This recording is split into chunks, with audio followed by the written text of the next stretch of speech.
Hello everyone and welcome back to VLADA'S Place.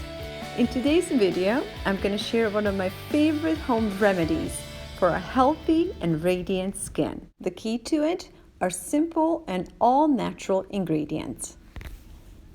In times when media is flooded with all kinds of expensive, chemically produced skin products, I think it's very important to remember that nature sometimes offers the best and the cheapest solutions. So with that in mind, let's start with our first ingredient, which is a fresh lemon. This is just one of the beautiful things you get to do in California and in Temecula in particular.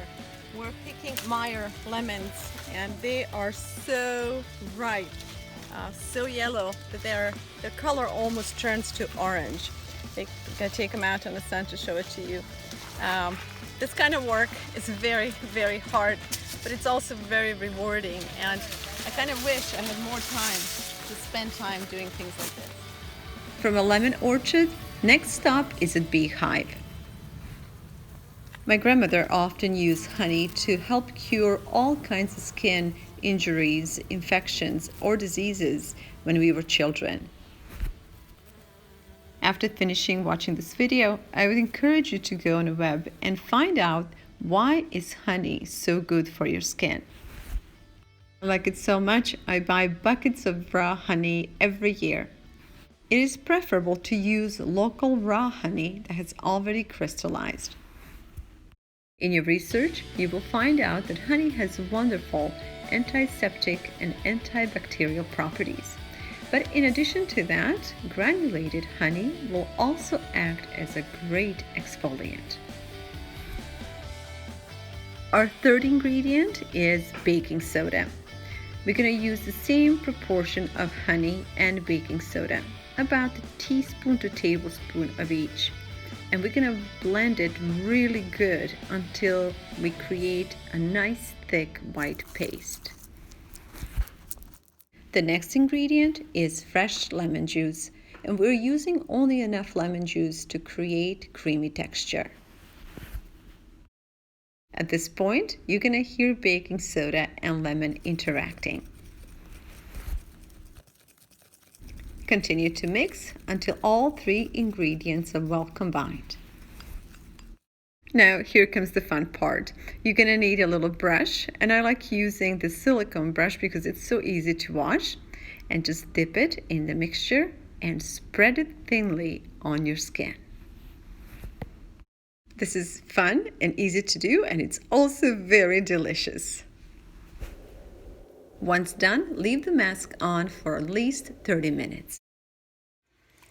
When you're done, just rinse it in a lukewarm water and continue with your daily skin regimen.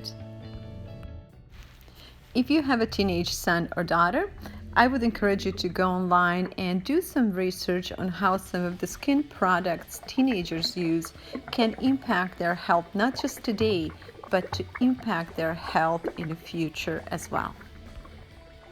You will find that similar side effects apply to adults too. Since we are done with our mask, I want to use this opportunity to share a couple of tips on what we do after this mask. So a key component in keeping skin moisturized and nourished is a fresh aloe. Aloe is so easy to grow, and we grow it in abundance around our house. I could go on and on about aloe's skin health benefits, but don't take my word for it. Go online and just do your own research, and you will understand why I think this is such an important component in your skincare. In addition to external application, aloe is also great for a consumption. Consume internally, aloe plays a very important role in keeping your gut and skin healthy. After applying aloe as a toner, continue with your daily moisturizer, hopefully with the sunscreen in it, a drop of vitamin C serum, and a drop of vitamin E. Mix it all well and apply it as you would your ordinary daily moisturizer. Thank you all so much for watching. And if you like this video, please subscribe and give us thumbs up so that we can promote videos like this to other individuals and to youth in particular, so they too can learn about alternative and healthier skincare. I'm signing off for today, and until the next video, please remember that your true beauty and radiance comes from within.